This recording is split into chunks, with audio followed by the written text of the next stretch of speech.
Breaking news చూస్తున్నాం. ప్రపంచంలో మరోసారి లాక్డౌన్ విధించబోతున్నారా? ప్రపంచాన్ని వణికించేందుకు చైనాలో మరో వైరస్ తయారీ కానైంది. అయితే ఈ నేపథ్యంలో ఈ వైరస్ విస్తరించే అవకాశం ఉంటుందనే అంచనాలు వేస్తున్నారు. అయితే ఇవన్నీ చూస్తూ ఉంటే ప్రపంచంలో మరోసారి లాక్డౌన్ విధించి ఇటువంటి సంకేతాలు, ఇటువంటి మాటలు విన్నప్పుడల్లా కొంత భయం వేస్తోంది. ఏంటంటే చైనాలో హెచ్ఎంపీవీ అనే ఒక వైరస్ మరోసారి అక్కడ మొదలైపోయింది. హెచ్ఎంపీవీ అంటే హ్యూమన్ మొటానిమో వైరస్. హ్యూమన్ మొటానిమో వైరస్ అనేది అక్కడ స్టార్ట్ అయింది. ఇది ముఖ్యంగా చిన్నారులు, వృద్ధులపైన అధికంగా ఈ ప్రభావం చూపిస్తోంది. నిమోనియా, వైట్ లంగ్ కేసులతో ఆసుపత్రిలో చేరుతున్నారు చిన్న పిల్లలు కూడా. ఇక హెల్త్ ఎమర్జెన్సీ విధించింది అధికారులు అక్కడ కూడా. కోవిడ్-19, ఫ్లూ, శ్వాసకోశ రుగ్మతలకు సంబంధించిన వైరస్ లక్షణాలుగా ఉన్నాయి. కోవిడ్-19లో ఎటువంటి లక్షణాలు అయితే ఉన్నాయో అటువంటి లక్షణాలే ఉన్నాయి. ఇక లంగ్ డిసీజెస్ కూడా వచ్చే అవకాశం ఉన్నాయి. ఇవన్నీ లక్షణాలుగా ఉన్నాయి. దగ్గు, జ్వరం, ముక్కు కారణం, గొంతు నొప్పి లక్షణాలు కనుక ఉంటే అది ఈ వైరస్ ప్రభావాలకు సంబంధించి వైరస్ లక్షణాలుగా చెప్తున్నారు డాక్టర్లు. వైరస్ తీవ్రత ఎక్కువగా ఉన్న వారిలో బ్రాంకైటిస్, నిమోనియా ఇటువంటి వ్యాధులు వచ్చే అవకాశం ఉంది. ఇక ఇన్ఫెక్షన్ సోకిన వారు 3 నుంచి 6 రోజుల్లోపుగా బయటపడనున్నాయి ఈ లక్షణాలు. సో ఈ యొక్క వైరస్ సోకిన తర్వాత మనం గతంలో చూస్తే కోవిడ్-19 సందర్భంలో ఒక్కసారి వైరస్ సోకిన తర్వాత సుమారుగా ఒక వారం రోజులైతే పట్టేది ఆ లక్షణాలు బయటకు రావడం కోసం, ఆ ఎఫెక్ట్ పాజిటివ్ అనేది మనకు కొంత అర్థం అవ్వడం కోసం. ఇప్పుడు ఇక్కడ కూడా హెచ్ఎంపీవీ, హ్యూమన్ మొటానిమో వైరస్ అనేది కూడా ఒక్కసారి వైరస్ సోకిందనంటే సుమారుగా 3 నుంచి 6 రోజుల లోపు ఈ యొక్క లక్షణాలు బయటపడే అవకాశం ఉంది.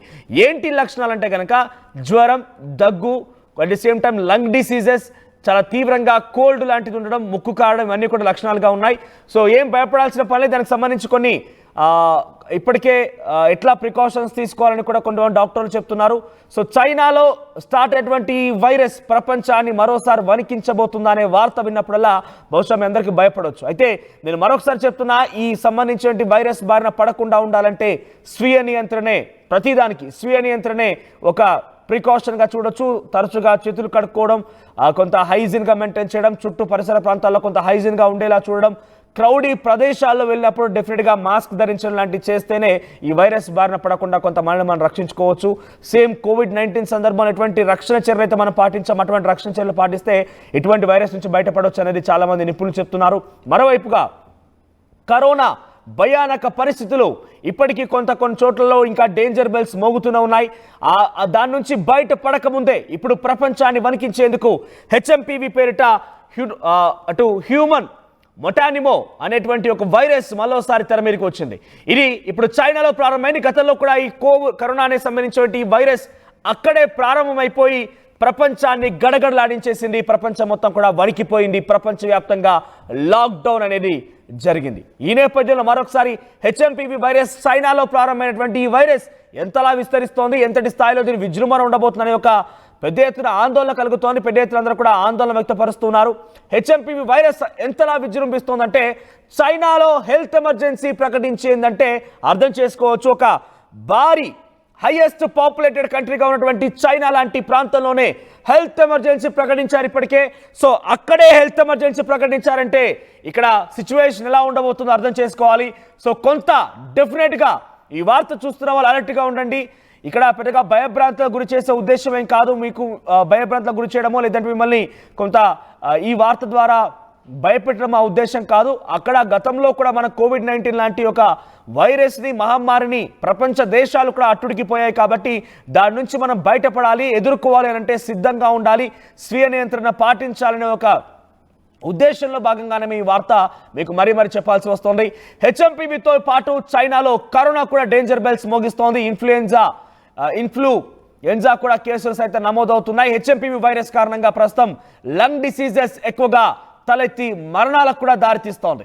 అయితే ఈ వైరస్ను 2001లోనే మొదటిసారిగా గుర్తించారు. ఇది ఎటువంటి వయసుతో సంబంధం లేకుండా అన్ని వయసుల వారికి సోకే లక్షణాలు ఉన్నాయి, సోకే అవకాశం కూడా ఉంది. చిన్నపిల్లలు, వృద్ధులు, ఇతర వ్యాధులతో బాధపడే వారిపైన ఎక్కువగా ఈ ప్రభావం చూపబోతోంది. గతంలో కూడా చూసాం మనం కోవిడ్ సందర్భంలో కూడా ఎవరైతే డెఫిషియన్సీ పవర్ తక్కువగా ఉంటుందో, రోగ నిరోధక శక్తి తక్కువగా ఉంటుందో వారికి మాత్రమే ఈ యొక్క వైరస్, కోవిడ్ లాంటి వైరస్ సోకడం జరిగింది.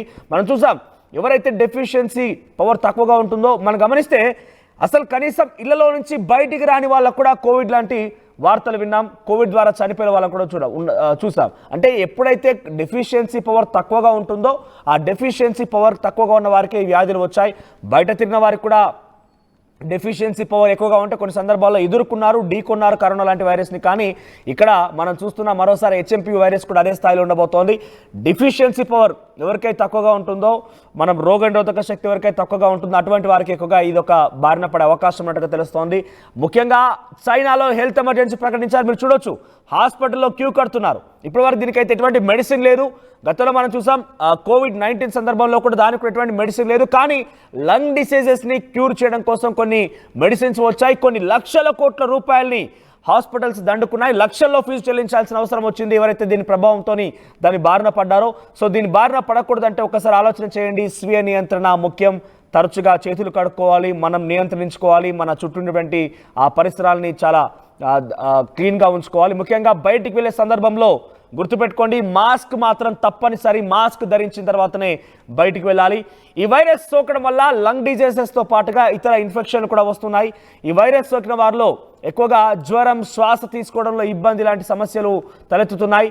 ఇక ఇటువంటి లక్షణాలు ఏమైనా కనుక ఉంటే డెఫినెట్గా ఇప్పటివరకు అయితే ఇండియాలో ఎటువంటి కేసులు అయితే నమోదు కాలేదు. ఇండియా పెద్దగా భయపడాల్సిన పని లేదు. కానీ గతంలో కూడా చైనాలో వచ్చినటువంటి ఆ వ్యాధి ప్రపంచవ్యాప్తంగా ఏ రకంగా అయితే విస్తరించిందో ఆ రకంగానే విస్తరించే అవకాశం ఉంది. కాబట్టి ముందస్తు చర్యల్లో భాగంగా మనల్ని మనం స్వీయ నియంత్రించుకోవడం బెటర్గా చెప్తున్నాం. అట్ ది సేమ్ టైం గతంలో ఎటువంటి కట్టుబాట్లు అయితే మనం పాటించాము అటువంటి కట్టుబాట్లని మాస్క్ ధరించడం, శానిటైజర్ యూజ్ చేయడం లాంటివి, షేక్ హ్యాండ్ ఇవ్వకపోవడం లాంటివి యూజ్ చేయాల్సిన అవసరం అయితే ఉంది. ఎందుకంటే చైనాలో హెల్త్ ఎమర్జెన్సీ ప్రకటించారు ఆల్రెడీ. సో డెఫినెట్గా మనం అలర్ట్ కావాల్సిన అవసరం అయితే ఉంది. ఇది HMPV వైరస్గా తెలుస్తోంది. ఎటువంటి దీనికి సంబంధించి మందు అయితే ఇంకా కనుగొనలేదు. 2001లో గుర్తించారు. వయసులకు అతీతంగా చిన్నపిల్లవాళ్ళు, పెద్దవాళ్ళు అనే సంబంధం లేకుండా ఎక్కువగా అందరిలో కనిపిస్తోంది. ఎవరికైతే ఎక్కువగా రోగనిరోధక శక్తి తక్కువగా ఉంటుందో వారిలో మాత్రమే ఇటువంటి ప్రభావం ఉంది. సో వెంటనే మీకు కనుక అటువంటి సిమ్టమ్స్ ఏదైనా ఉంటే, అంటే ఇక్కడ అదే వ్యాధి అని నేను చెప్పను, కానీ మీకు ముక్కు కారడం లాంటిది కానివ్వండి, దగ్గు లాంటిది కనుక ఉంటే డెఫినెట్గా హాస్పిటల్కి వెళ్ళండి. కొంత ఆ ట్రీట్మెంట్ తీసుకున్న దాని నుంచి బయటపడే ప్రయత్నం చేయండి. లేదంటే డెఫినెట్గా డెఫిషియన్సీ అంటే మనకు ఏ రోగాన్ని ఎదుర్కొనే శక్తి తగ్గుతుంది. ఒకసారి మనకు కోల్డ్ లాంటిది కానివ్వండి, ఇతరత్ర ఏమైనా మనకు చిన్న చిన్న వ్యాధులు లాంటిది వచ్చినా కూడా ఎప్పుడైతే మనుషులు ఒక డెఫిషియన్సీ పవర్ తగ్గుతుందో, మనం డిఫీట్ చేసేటువంటి ఆ పవర్ తగ్గుతుందో బాడీలో, అప్పుడే ఇటువంటివి వస్తూ ఉంటాయి. సో ఆ సమయంలోనే ఇటువంటి వైరస్ ఎక్కువగా వస్తోంది. కాబట్టి ఇప్పటికే ఎవరైతే ఇటువంటి బారిన కొంత కోల్డ్ కానీ ఇతరత్ర ఫీవర్ ద్వారా ఆ సెన్సేషన్ ఫీల్ అవుతున్నారో వెంటనే హాస్పిటల్కి వెళ్ళి తగు చికిత్స తీసుకోవాల్సిన అవసరం అయితే ఉంది. చైనాలో హెల్త్ ఎమర్జెన్సీ ప్రకటించారు. ఇప్పటికైతే ప్రపంచ దేశాలు ఇప్పటికే అలర్ట్ అవుతున్నాయి. మనం కూడా అలర్ట్ అవుదాం. ఈ యొక్క వైరస్ మనకు సోకకుండా, మన దేశానికి ఎంటర్ అవ్వకుండా ముందస్తుగానే కట్టుదిట్టమైనటువంటి చర్యలు తీసుకుందాం. రాష్ట్ర ప్రభుత్వాలు, కేంద్ర ప్రభుత్వం ఇప్పటికైతే చైనాలో ప్రపంచవ్యాప్తంగా వణికించిన వైరస్ తర్వాత ఎఫెక్ట్ పడ్డాయి. కాబట్టి మరొకసారి ఒక వైరస్ అక్కడ తయారైంది. మరోసారి అక్కడ వైరస్ తీసుకుంటున్నారు. రాష్ట్రంలోకి ఎవరు వచ్చినా కూడా మరోసారి టెస్ట్ పెట్టే అవకాశం కనబడుతోంది. ముఖ్యంగా చైనా నుంచి ఎవరు వచ్చినా కూడా వాళ్ళు అనుమానించాల్సిన అవసరం అయితే ఉంది. సో అందరూ కూడా టెస్ట్లు కొనసాగించే అవకాశం ఉంది. కానీ అంతలోగా మనం కూడా స్వీయ నియంత్రణ పాటిద్దాం. ఈ యొక్క వైరస్ బారిన మనం రక్షించుకునే ప్రయత్నం చేద్దాం. 5 రూపాయలకి ఏమొస్తుందమ్మా? 5 రూపాయలకి ఏమొస్తుందా? 5 రూపాయలతో శాస్త్రీ బామ్ కొత్త ప్యాక్ వస్తుంది. జలుబు, తలనొప్పి, ఒళ్ళనొప్పులు అన్నిటికీ రిలీఫ్ ఇస్తుంది. బాస్, శాస్త్రీ బామ్ 5 రూపాయల ప్యాక్ రిలీజ్ అయింది. అదే RTV యాప్ వార్తల్ని క్షణాల్లో చదివే అవకాశం ఉంటుంది. ఒక న్యూస్ పేపర్, ఒక టెలివిజన్ ఛానల్ మీ చేతుల్లో ఎప్పుడు